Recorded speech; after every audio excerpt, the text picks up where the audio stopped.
Hi, everyone. Apparently, the last video stopped in the middle courtesy of PowerPoint. And so I'm re-recording the second half of this SIIM hackathon for students projects video. Apologies about that. And a huge thank you to Abby for letting me know.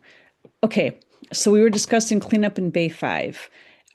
We talked about UIDs in the last video before we were really cut off.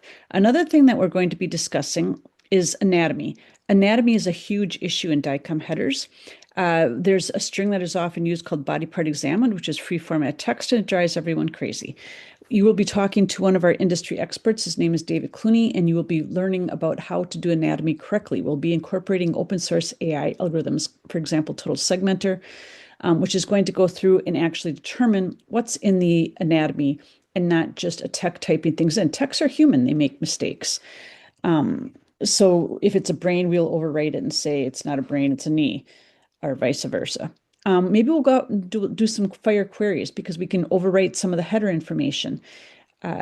Because the electronic healthcare record is in fact the source of truth in a hospital. So if the patient name is spelled one way, it should be spelled that way in the DICOM header. Now there's DICOM modality work list, which should take care of that. But it doesn't always. And there's some things that aren't mapped correctly. And so maybe there's some demographics or some billing information that we could clean up. There's a lot more errors. You're going to be talking to other radiologists to get more ideas, but remember you're developing a pipeline. And so you can go through and add things to this, hopefully, and configure things. So when we develop this, it'll be to add it. I don't want to have to recompile it. I want to be able to go into a user interface and add more things for different attributes to kick off a workflow. And that's all just part of a pipeline. If we get this working, this may very well be used in the country of Colombia. The radiologist who will be your clinical lead on this program is from Colombia, and they are having these real world problems, and they can't afford to have these real world problems in Colombia or anywhere, because everyone is resource limited. All right, technology. The technology we're using in this is that we're going to use open source DICOM software for receiving the image from the modality. We're going to use the same open source software for reading the header or reading the attributes. We will use some different AI and other just basic logic to be able to test some of the attributes, rewrite the header, and then send the DICOM object to the PACS for permanent storage. We will be using, as I mentioned, the open source DICOM software and these open AI algorithms. Fire queries, if you took the class, you know what a fire query is, you know what it looks like, and if not, we will teach that to you. It's not that hard. It's an API using HTTPS. We will clean up the patient demographics if we need to, verify order numbers, which is how you link things together in an electronic healthcare record system, and maybe even clean up some billing codes. I don't think we're going to touch the pixel data because this pixel data is coming right off the scanner, and I don't think we're in a position to do that yet. So we won't be modifying any pixel data. We'll just be modifying the header. But then it's stored for posterity correctly without a whole bunch of errors in it. All right, now we're going to jump into the second project. So we're totally shifting gear here. Project number 2 is about structured reports that can enable downstream activities. And that's a huge, huge deal. So today, radiology reports are free format text. They're strings, they're ASCII strings, with few, if any, usually none, codes embedded in them. So there's, for example, there's Radlex codes that say there's an actionable finding in here. Someone needs to do something. Sometimes it's someone needs to do something now. Well, you can't actually access that code because it's in a PDF and it's written as text and it's not a coded string. However, there's a brand new IHE profile coming out, and we're going like it's hot off the presses, and we're going to be working with a company from Germany to implement not creating the reports, but actually using those codes downstream. Other issues are with the current reports today that there are hundreds of ways to say the same thing in a radiology report. There's synonyms. There are so many synonyms for medical terms. There's languages. So you have languages with synonyms, but there's minute differences between those synonyms. So you can't just translate everything directly. There's hedging. What does hedging mean? And a radiologist looking at a screen, they might not know what the answer is because it's only an image. It's not like a pathology. They're not doing a sample, at the cellular level. They're looking at an image. And so they hedge and they say, well, this tumor doesn't look good, but it might be benign, or it might be cancer. That's called hedging. And you have to know how to handle hedging. Well, there's codes for that. There's also negation. So just because you can find the text in their tumor in a report and you can do a string text and find TUMOR, it could have the word no in front of it, in which case there's no tumor. A human can figure that out, but not always some of the code string matches. Sometimes even LLMs totally blow that one.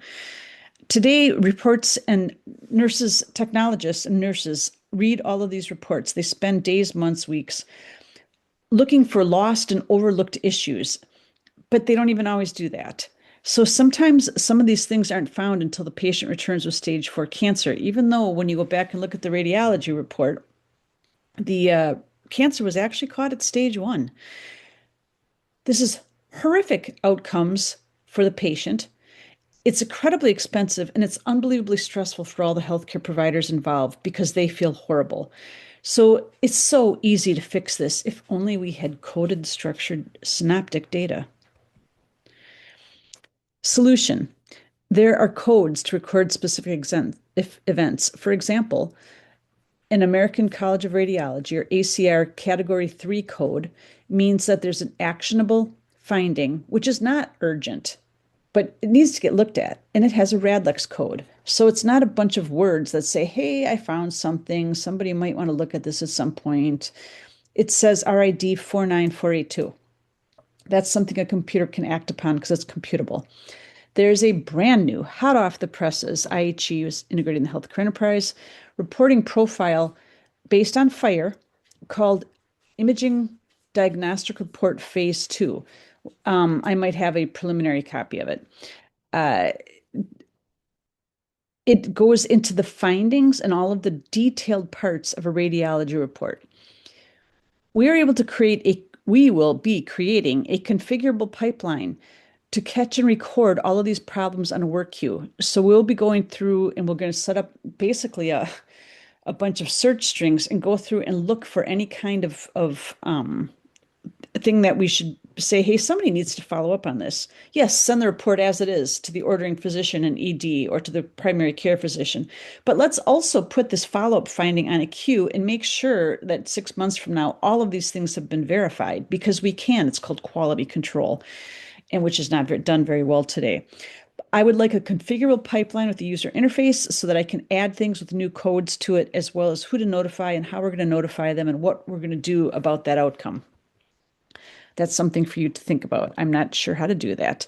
There's a company out of Germany. It's called Jacobian. We will be working with them. They will be a separate team at the SIIM Hackathon. They will be creating these IHE IDR Phase 2 reports.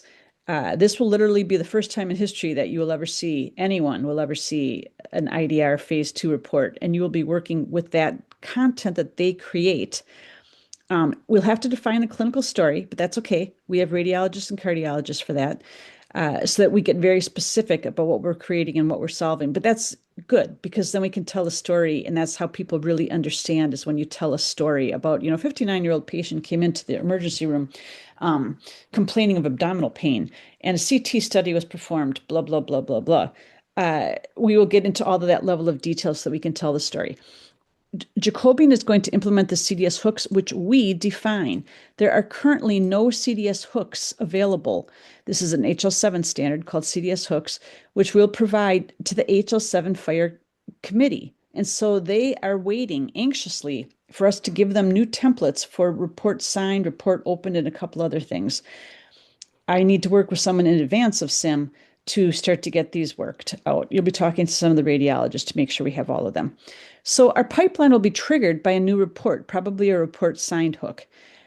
That report signed hook within the Jacobian software will kick off our app. Our app will then go through and begin to evaluate all of the data in this radiology report and parcel this piece of information out to that user and this piece of information out to a public health server so that we can record the incident of lung cancer in a particular geographic area because it is known to have had a fertilizer plant there 10 years ago, which shut down improperly.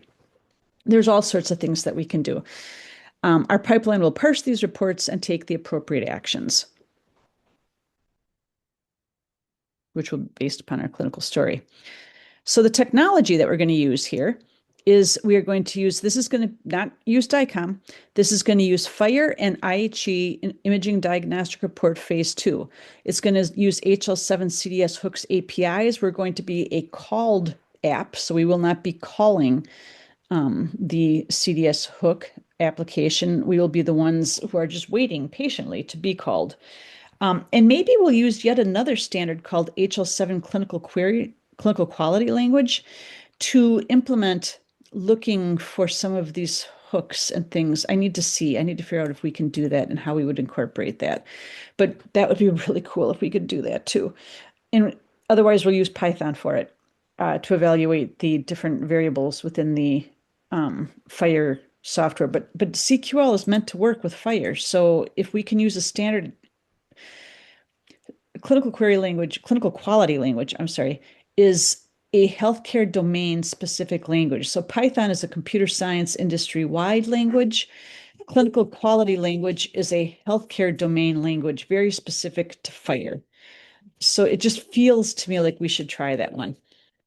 There will be a third project, which I do not have slides on, which will be using an ejection fraction in cardiologist. And one of the cardiologists from Johns Hopkins, her name is Anna Minas, will be joining us. And I don't know enough about that project to have anything on here yet, but one or two of you may get pulled off as contributors or maybe work on both projects. It should also be an interesting project. Please ask questions. Thank you so much for listening.